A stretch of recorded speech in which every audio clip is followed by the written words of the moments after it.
Welcome to the Arizona Daily Update. My name is Repp, and I'm a real estate agent in the state of Arizona. The way that this format typically goes is I share some proof that I've done the thing and have sold millions of dollars of homes. I share local news and some stories that you might want to know about if you're in the Valley. I build in public and share something knowledgeable that I'm working through in the moment of today. And then we go over the Cromford Report Market Update, which is a little bit of math and a little bit of info about how the housing market is actually progressing.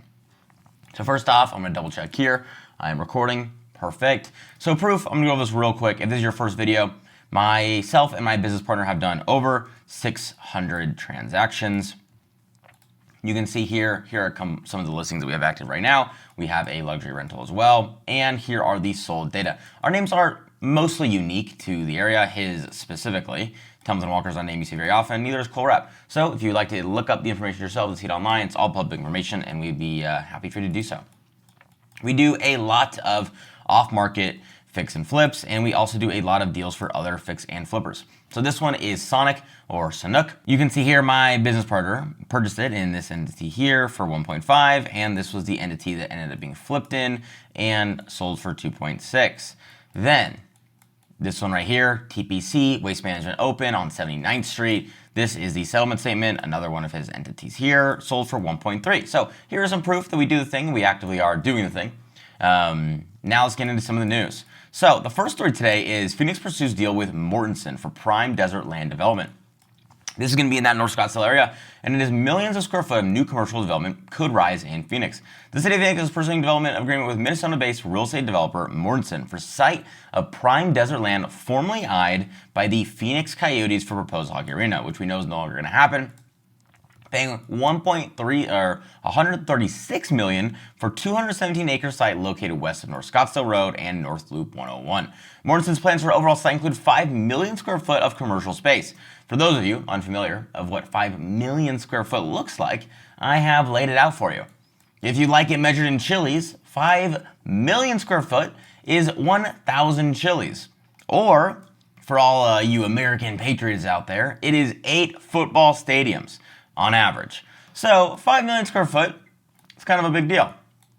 The site is nearby City North Development near 56th Street and Loop 101, which will be home to Sprout's new 180,000 square foot mixed-use headquarters campus, along with Republic Services' new headquarters campus.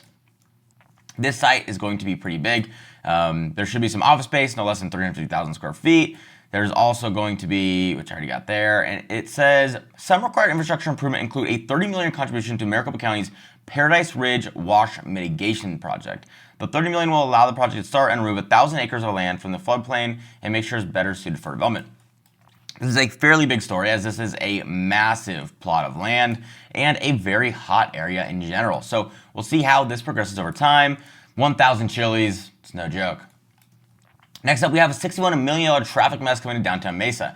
Motorists and pedestrians can expect to see disruptions along Broadway Road from Mesa to Stapley Drive this fall for $61 million improvement project goes underway. The council last week awarded the contract to Sunt Construction for phase 1 of the project, which is expected to begin end of September and take no more than 24 months to finish. It seems like we're always improving Broadway Road, Vice Mayor Scott Summers remarked at the council study session the week before the vote.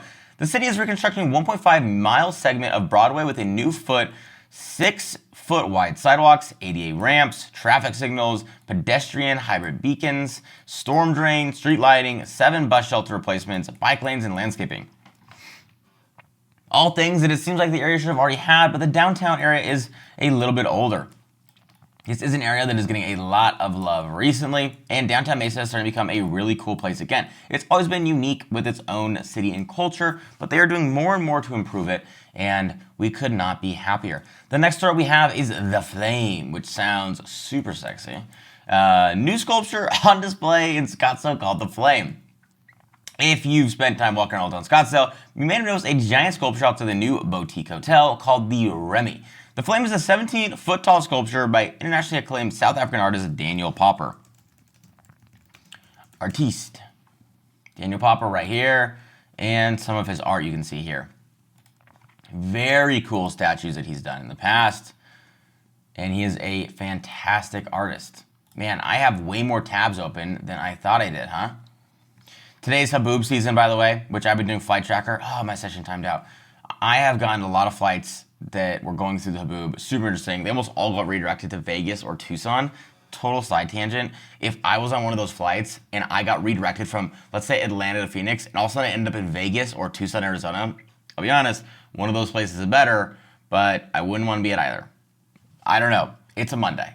Daneil Popper's installations have transformed public spaces around the world, and we're proud to be home of the latest creation. The flame embodies our vision of bringing art, culture, hospitality together in a way that feels both welcoming and unforgettable. Yeah.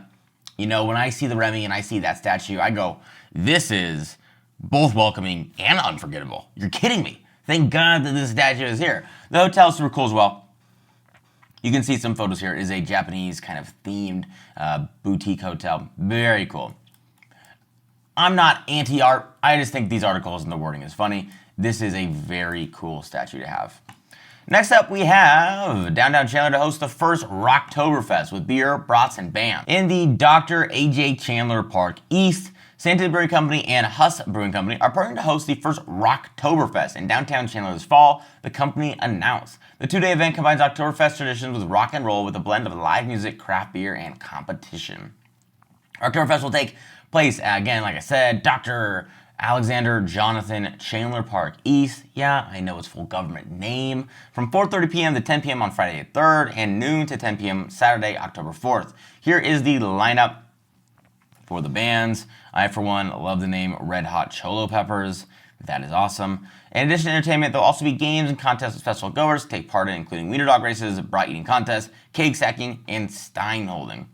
You can purchase this for $5 off in August or September. If you're looking to spend some time in the great outdoors, Arizona is no better place to be, especially in October. This is going to be really good weather, really good food, and this park area is just amazing.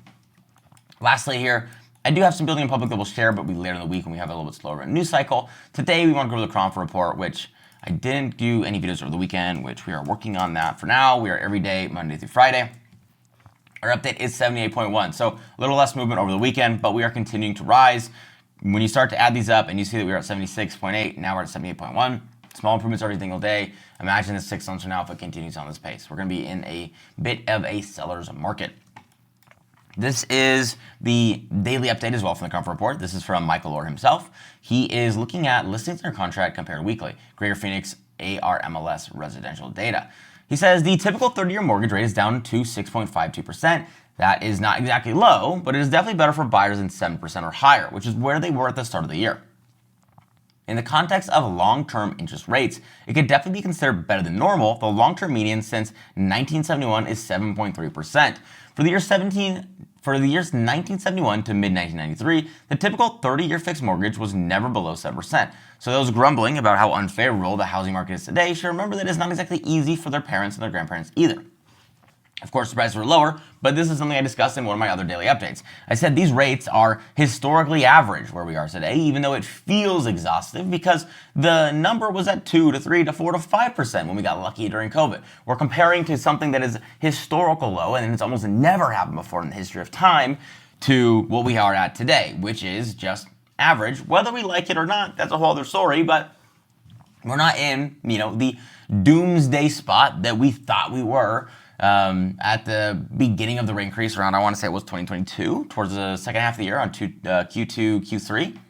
He continues, in theory, the slow rate of 6.52% should ignite some extra demand so we can detect this in the numbers. Well, yes. The Cronford Demand Index saw its low point on August 4th around 75.8, and it has started to creep higher. We are currently at 76.8. This is still 23% below in normal market demand, but the trend is favorable, and over the last week it has started to accelerate. When this is coupled to declining inventory, thanks to so many sellers taking their home off the market in recent months, then the result is more favorable situation for sellers that remain. Another indicator of the improvement is demand is in the count of listings or contract.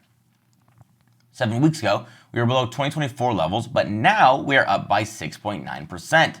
You can see here, we are up right here, 7,056 compared to last year, right there.